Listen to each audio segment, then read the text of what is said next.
지금 입고 계신 옷으로 당신의 전 재산을 증명할 수 있습니까? 사람들은 눈에 보이는 겉모습만으로 타인의 가치를 쉽게 재단하곤 합니다.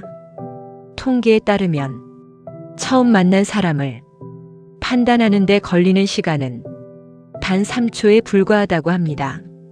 그 짧은 시간 동안 우리는 얼마나 많은 실수를 저지르고 있을까요? 여기 서울 강남 한복판 지상 50층 높이로 화려하게 솟아오른 초고층 주상복합 빌딩이 있습니다.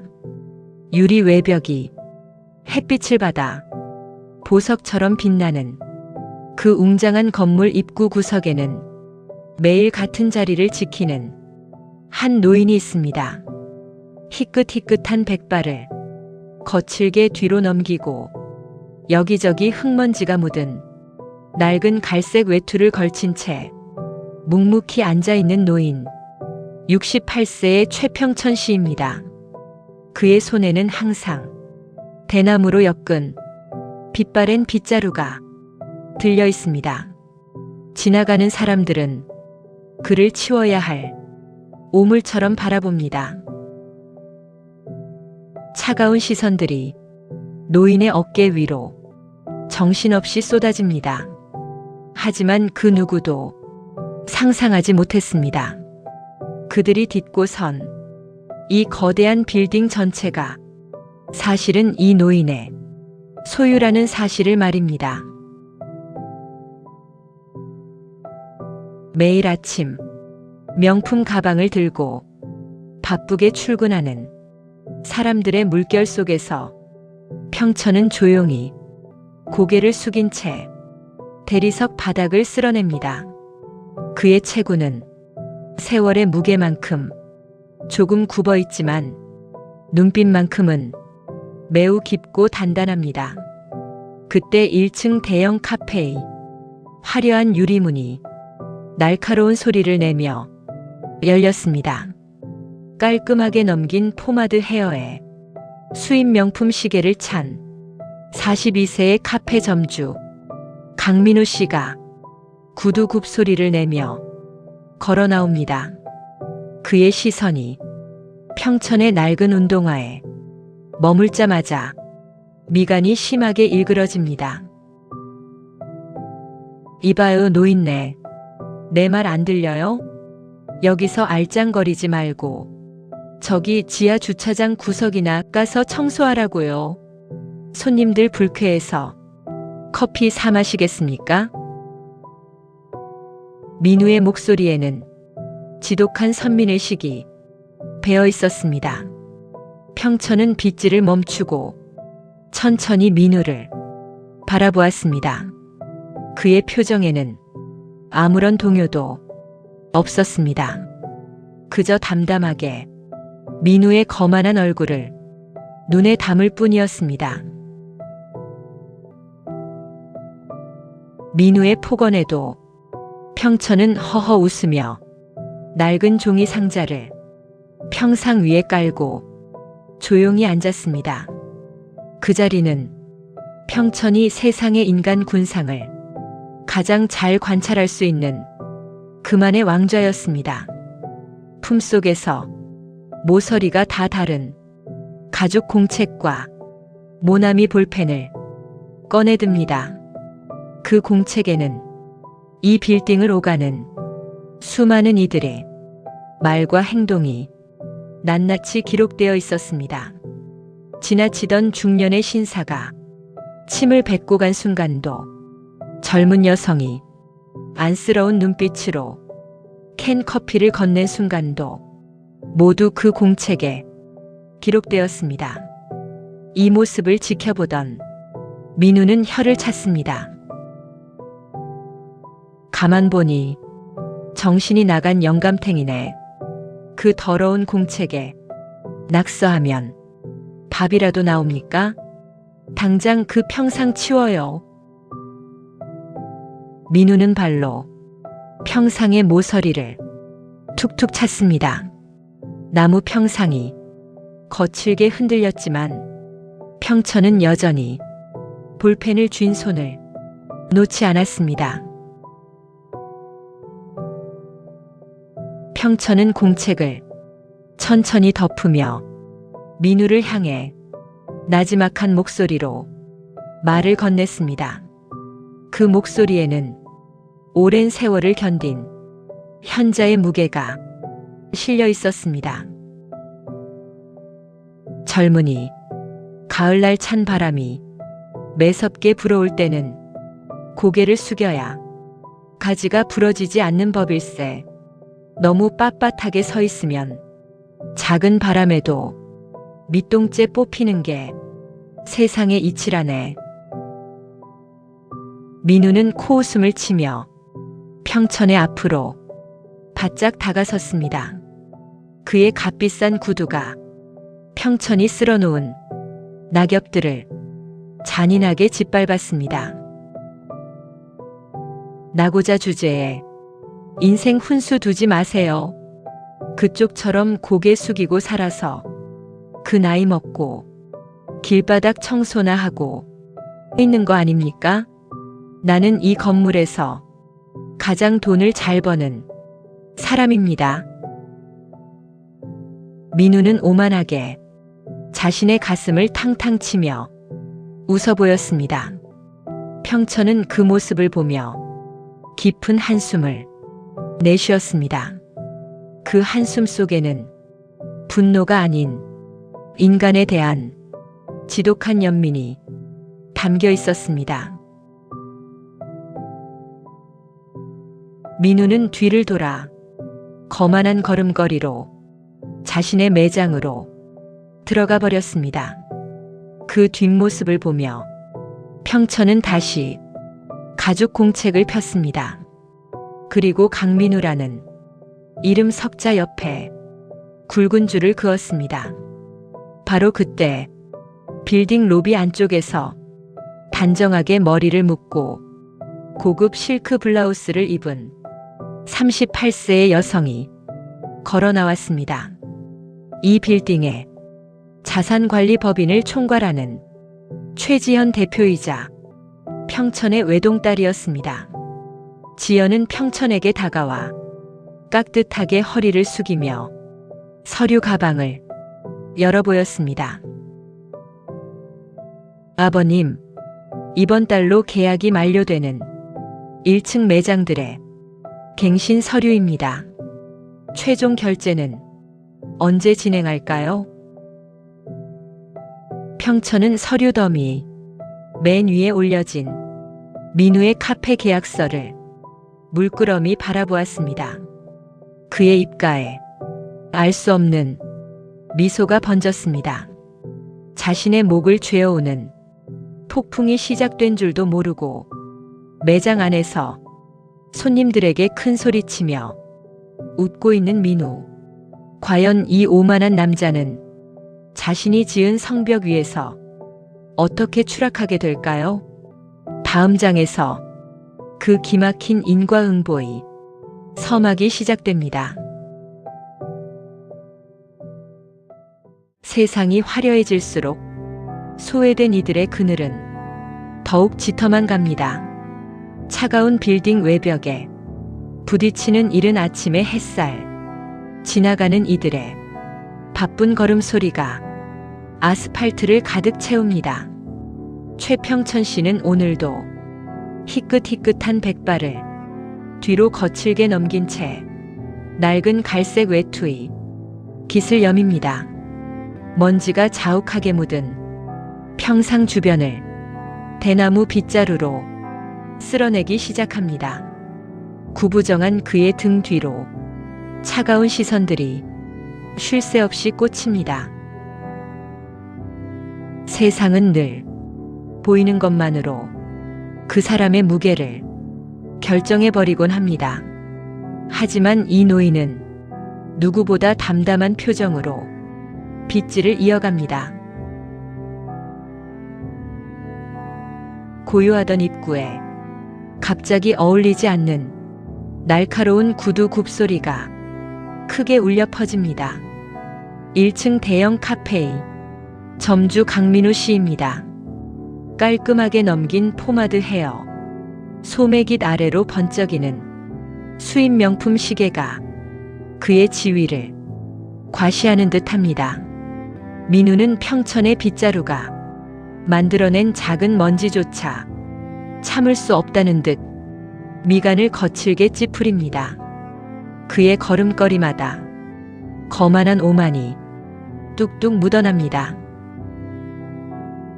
진짜 아침부터 짜증나게 만드네. 이봐요 노인네. 여기서 먼지 피우면 우리 손님들이 참 좋아하겠습니다. 당장 저리 안 가요? 민우의 매서운 다그침이 차가운 아침 공기를 사정없이 가릅니다. 민우의 서슬 퍼런 폭언에도 평천은 빗질을 멈추고 그저 가만히 서 있습니다. 그의 깊고 단단한 눈빛은 민우의 떨리는 분노를 조용히 담아낼 뿐입니다. 노인은 아무런 대꾸도 하지 않은 채 묵묵히 자리를 옮깁니다. 그의 체구는 작고 초라해 보이지만 그를 감싸고 있는 분위기는 결코 가볍지 않습니다. 평천은 평상 위에 다시 자리를 잡고 앉아 품속을 뒤적입니다. 오래되어 모서리가 다 해진 가죽 공책을 천천히 꺼내듭니다. 말을 하면 듣는 척이라도 해야지. 지독하게 벽창호네. 저러니 평생을 저런 옷이나 입고 길바닥이나 쓸지. 민우는 들으라는 듯 혼잣말을 내뱉으며 침을 뱉습니다. 민우의 모욕적인 행동은 거기서 멈추지 않았습니다. 지나가는 중년의 신사가 노인의 평상 앞에 흘리고 간 낡은 지갑이 있었습니다. 평천은 그 지갑을 주워 주인을 찾아주려 일어섰습니다. 하지만 마침 그 앞을 지나던 민우가 그 모습을 가로막아 섭니다. 민우의 눈에는 노인의 선의가 그저 도둑질로 보였던 모양입니다. 민우는 평천의 손에 든 지갑을 거칠게 빼앗아 바닥으로 던져버립니다. 이제는 대낮부터 남의 물건에 손을 댑니까? 당신 같은 인간들이 이 빌딩 품격을 다 갉아먹는 거야.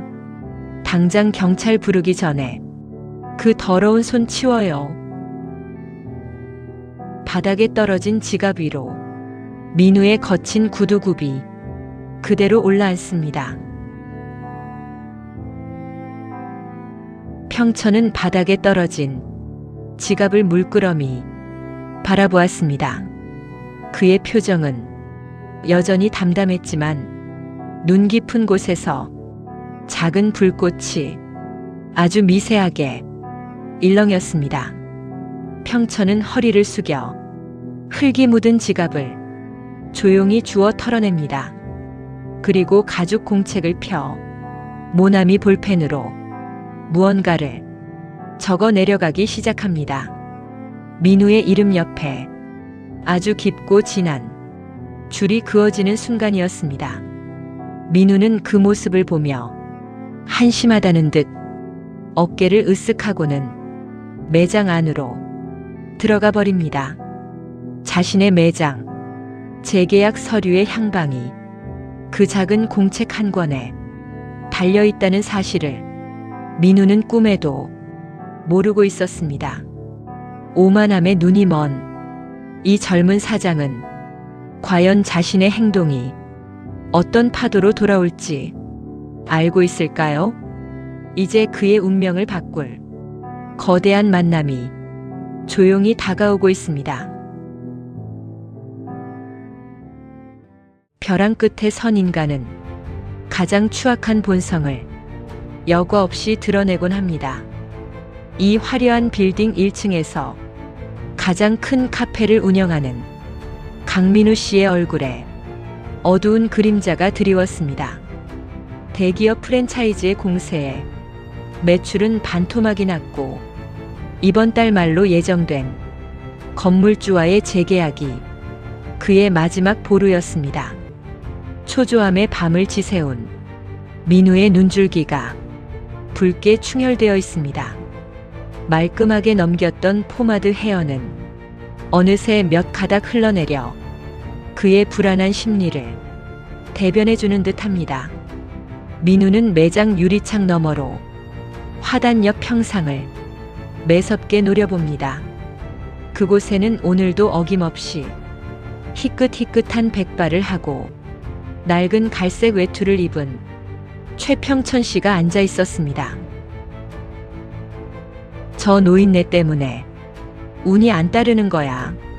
중요한 본사 실사단이 곧 도착할 텐데 저 꼴을 보이고 재계약을 바랄 순 없지. 민우의 입술이 바짝바짝 타들어가기 시작합니다. 갑자기 하늘이 어두워지더니 부슬부슬 비가 내리기 시작했습니다. 날씨마저 도와주지 않자 민우의 억눌린 분노가 결국 엉뚱한 곳으로 터져나오고 말았습니다. 민우는 매장 구석에 있던 대형 대동이 가득 담긴 양동이를 들고 문 밖으로 성큼성큼 걸어나갔습니다. 평천은 갑자기 쏟아지는 비를 피하기 위해 종이 상자를 머리 위로 가까스로 올리던 중이었습니다. 그 무방비한 노인을 향해 민우는 양동이의 물을 그대로 퍼부어 버렸습니다. 얼음처럼 차가운 물줄기가 노인의 희끗희끗한 백발과 낡은 갈색 외투를 사정없이 적셔내렸습니다. 비도 오는데 추접하게 그러지 말고 당장 꺼지란 말이야. 재수없게 진짜. 왜 내 눈앞에서 알짱거려. 노인의 어깨가 차가운 수마에 아주 미세하게 떨리기 시작했습니다. 빌딩 입구 주위로 우산을 쓴 사람들이 하나둘 모여들기 시작했습니다. 하지만 누구 하나 물에 젖은 노인을 도와주려고 하지 않았습니다. 오히려 미관을 해치는 노숙자가 드디어 쫓겨난다며 지나치며 비웃음을 던질 뿐이었습니다. 민우는 주변 사람들의 방관하는 시선을 느끼자 자신이 정이라도 구현한 듯 더욱 어깨를 으쓱였습니다. 평천은 빗물이 흘러내리는 얼굴을 손으로 천천히 닦아내었습니다. 그리고 바닥에 떨어져 물에 젖어가는 가죽 공책을 소중하게 품에 안아 올렸습니다. 민우는 그 모습을 보며 비열하게 웃었습니다. 그깟 쓰레기 공책은 품에 안아서 뭐합니까? 당장 그 평상 들고 내 눈앞에서 사라져요. 안 그러면 진짜 가만 안 둘 테니까. 민우의 가시 돋친 언사가 비를 맞아 무거워진 공기를 짓눌렀습니다. 평천은 서서히 자리에서 일어났습니다.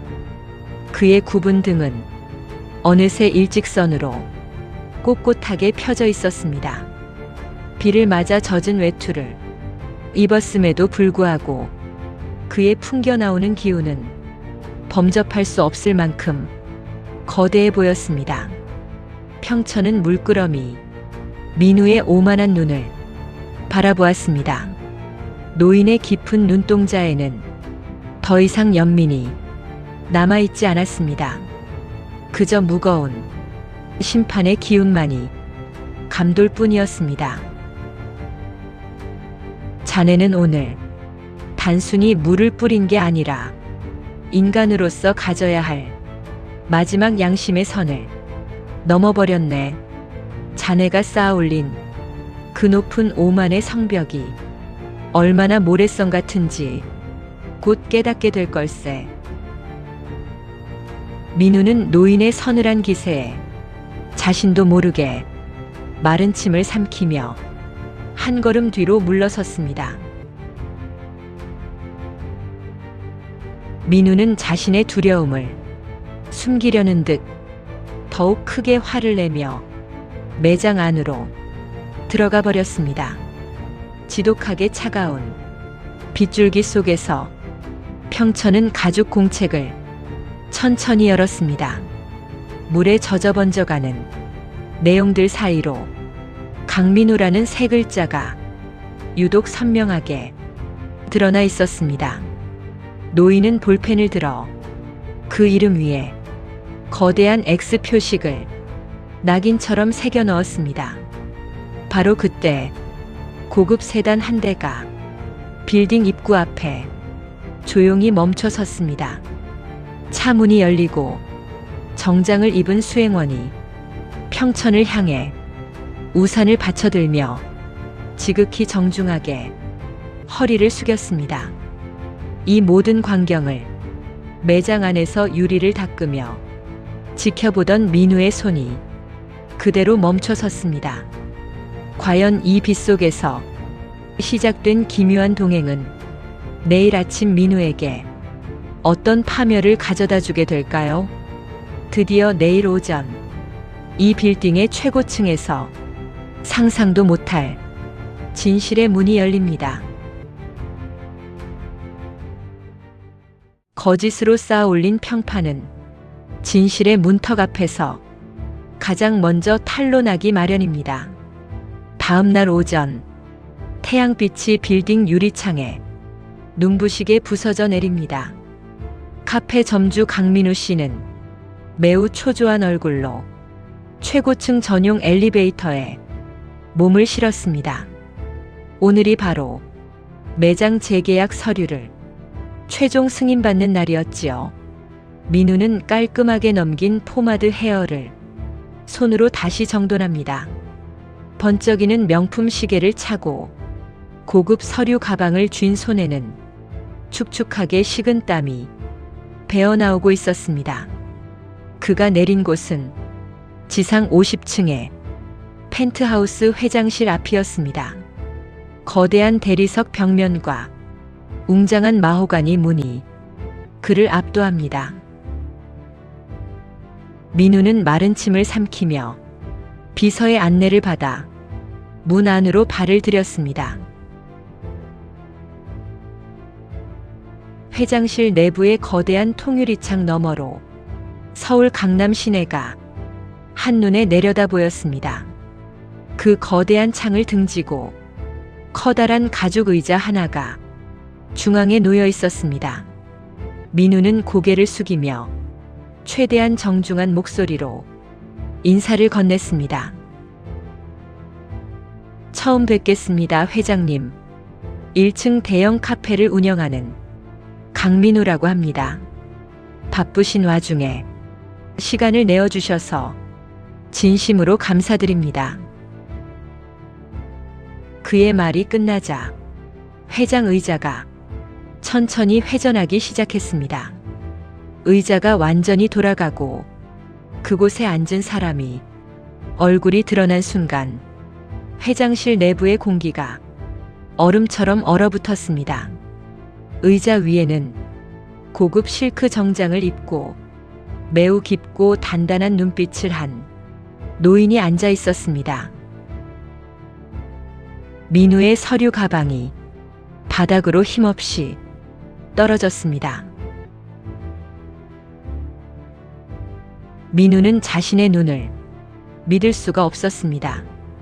회장 의자에 앉아 있는 사람은 다름 아닌 최평천 씨였습니다. 어제 매장 앞 길바닥에서 자신이 양동이로 차가운 물을 퍼부었던 바로 그 노숙자 노인이었지요. 희끗희끗한 백발은 정갈하게 빗겨 넘겨져 있었고 더러운 갈색 외투 대신 몸에 딱 맞는 명품 정장을 입고 있었습니다. 노인의 눈빛은 어제 평상 위에서 보았던 그 깊고 투명한 평온함을 그대로 유지하고 있었습니다. 민우는 다리가 풀려 바닥으로 주저앉을 뻔했습니다. 회장님, 당신이 왜 거기에 앉아 계십니까? 이건 말도 안 됩니다. 내가 분명히 어제. 민우의 목소리가 사정없이 갈라지며 사르르 떨려왔습니다. 평천은 책상 위에 놓여있던 물건 하나를 민우를 향해 지그시 밀어내었습니다. 어제 비바람 속에서 민우가 발로 짓밟았던 바로 그 낡고 모서리가 해진 가죽 공책이었습니다. 평천은 공책을 천천히 펴서 민우의 이름이 굵게 적힌 페이지를 보여주었습니다. 그 이름 위에는 어제 새겨진 굵은 X 표식이 선명하게 그어져 있었지요. 책상 옆에 서 있던 자산관리법인의 총괄 대표 지연이 차가운 목소리로 서류를 들어 올렸습니다. 강민우 사장님, 저희 회장님께서는 타인을 모욕하고 선의를 짓밟는 자를 이 빌딩의 일원으로 인정하지 않으십니다. 카페 임대차 계약 연기 서류는 최종 반려되었습니다. 이번 달 말까지 매장을 비워주십시오. 그 선고는 민우의 전 재산을 허공으로 날려버리는 벼락과도 같았습니다. 민우는 결국 대리석 바닥으로 완전히 무릎을 꿇었습니다. 어제 노인에게 부렸던 그 당당하던 오만함은 흔적도 없이 사라진 지 오래였습니다.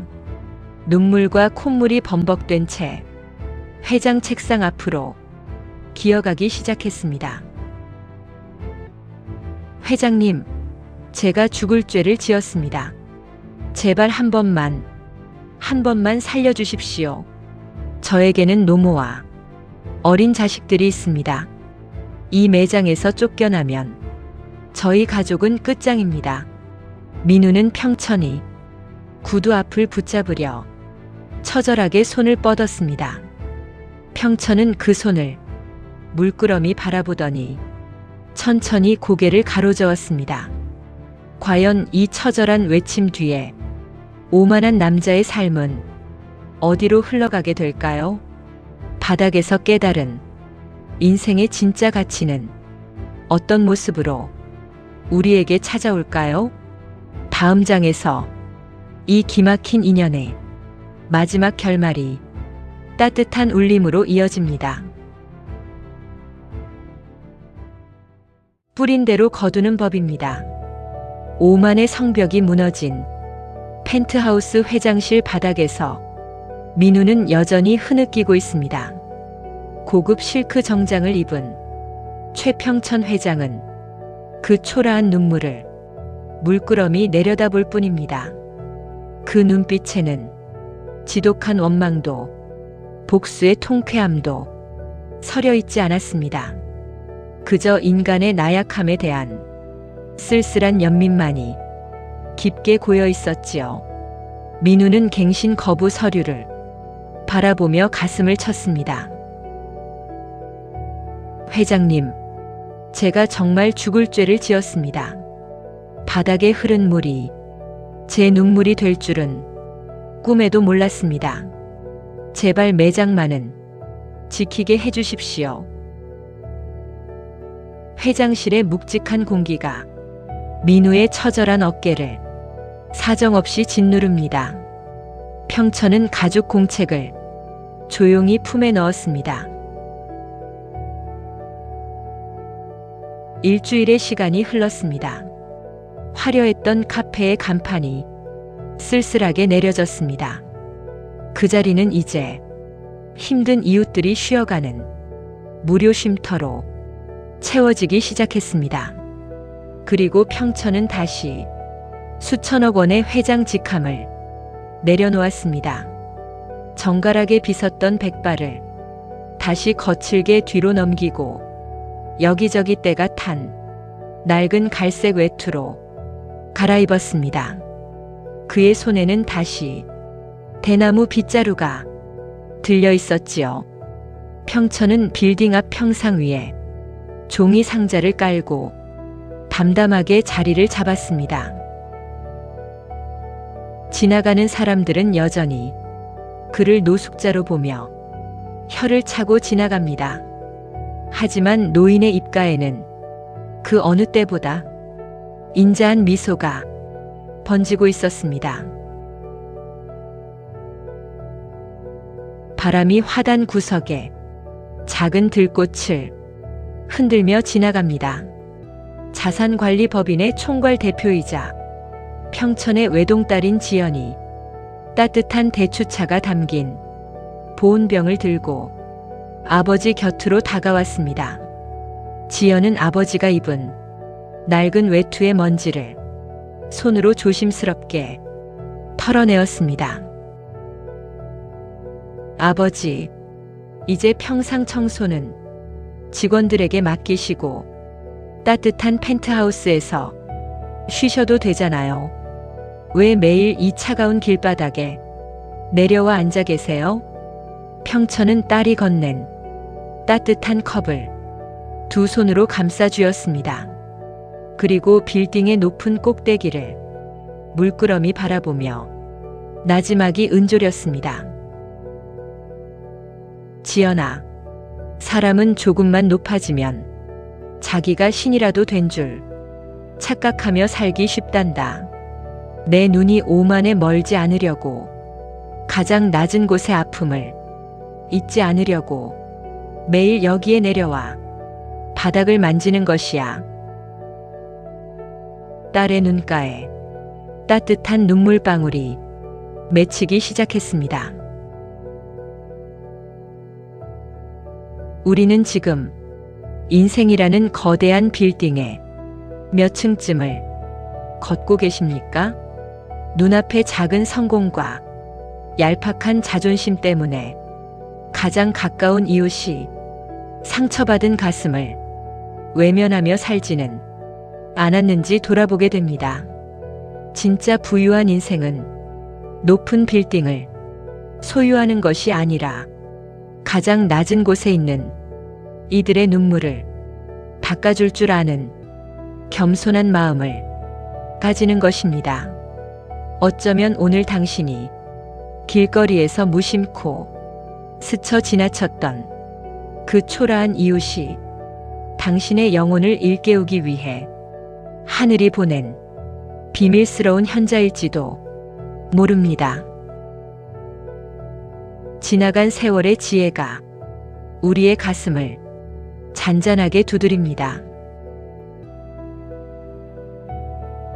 치열한 세상 속에서 가족을 위해 청춘을 다 바치신 우리의 40대와 50대, 그리고 60대에서 80대 시니어 세대 여러분, 오늘도 차가운 현실에 상처받고 버텨내신 당신의 그 고단한 어깨를 진심으로 안아드립니다. 당신이 걸어오신 그 낮고 겸손한 길들이 결코 틀리지 않았음을 이 이야기가 작은 위로가 되어 증명해 주었기를 바랍니다. 오늘 노인이 남긴 종이 상자 위의 지혜가 당신의 얼어붙은 가슴에 작은 따뜻함이 되었다면 소중한 가족과 친구들에게 이 감동의 이야기를 함께 나누어 주세요. 당신의 따뜻한 댓글 한 줄과 공유의 손길이 누군가의 차가운 하루를 녹여줄 난로가 될 수 있습니다. 구독과 좋아요로 이 품격 있는 여정에 끝까지 동행해 주신다면 더 깊은 울림으로 늘 보답하겠습니다.